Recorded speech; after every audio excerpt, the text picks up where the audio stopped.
So, who is the greatest investor in history? Warren Buffett is a name that is often considered one of the greatest, but in terms of annual returns, the Oracle of Omaha does not make it into the top five. Instead, this distinction of being the greatest may belong to a former mathematics professor. You may never have heard of him before, as he keeps a low profile, but it's Jim Simons, the founder of Renaissance Technologies. Since 1988, Renaissance has generated average annual returns of 66% before fees. Simons is best known as the inventor of quantitative trading. He uses data-based algorithms to make market predictions. In other words, Simons removed the emotional factor from trading. Just like the charts, data never lies. Just focus on the numbers and their patterns, and you are already ahead in the game. Using this methodology, Simon's Fund has brought in $100 billion in profits since 1988, and his personal fortune stands at $20 billion. So, when billionaire financier Jim Simons makes a move, it's a good idea to pay attention. And right now, the recent 13F filing shows that Simons is buying, among others, penny stocks. Penny stocks is a label used to describe stocks priced below $5 per share. These kinds of stocks can offer significant upside potential, but they also come with big risks. But that's where Simon's quantitative algorithms come in. So, what is Simon's buying now? Well, let's take a look.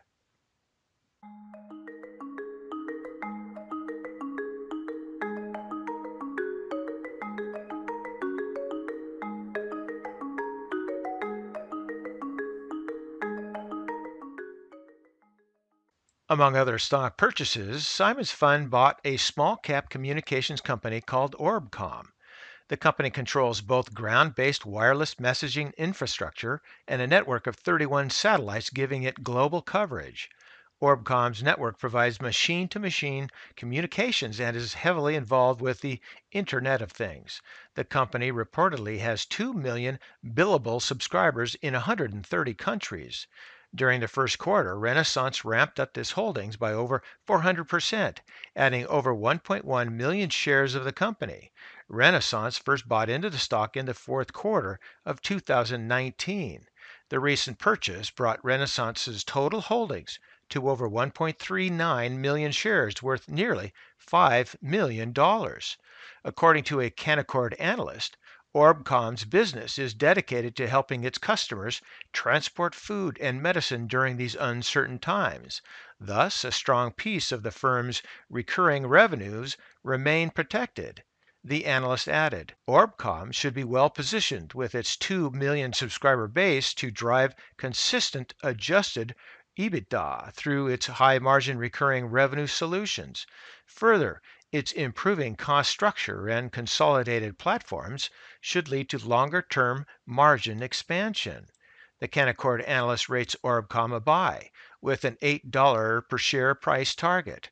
Overall, Orbcom has 4 recent analyst reviews and all are buys, making the analyst consensus rating a strong buy. The average price target stands at $6.80 per share, which suggests the stock has room to nearly double in the next 12 months. So let's take a look at our charts for Orbcom.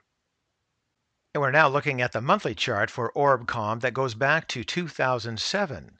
And the symbol for Orbcom is ORBC. For disclosure purposes, I do not hold any shares of Orbcom at this time. Now, the recent high, at least back in 2017 with this level here, interim high at that point in mid 2018, but since then it's been on the way down here into early 2020, and then of course the rebound up to $3.88 per share, with the average target at above $6 a share and another target at $8 a share. There's certainly some upside, but this chart doesn't necessarily look good here, but let's take a look.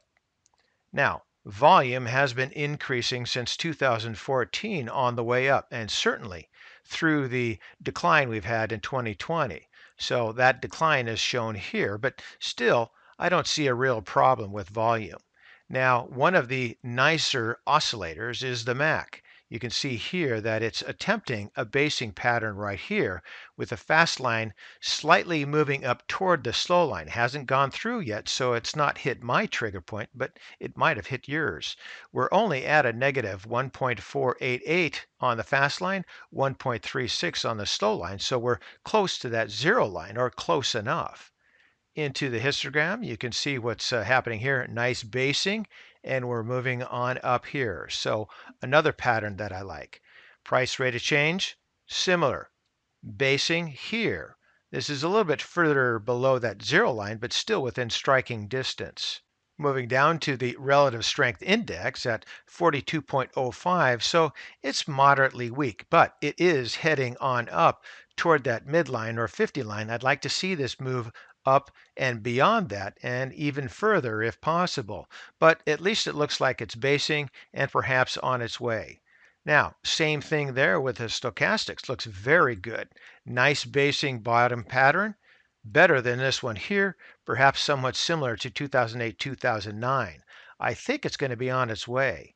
Here into the Williams, same thing, nice basing, but I'd like to see the Williams move up above that negative 50 or midline and also heading on up to that overbought territory. Now, one might want to wait for that before you buy, but here my trigger would be the MAC, and that's not quite crossed through yet. Back up here to the price chart. One last look. And again, a reminder, always conduct your fundamental analysis.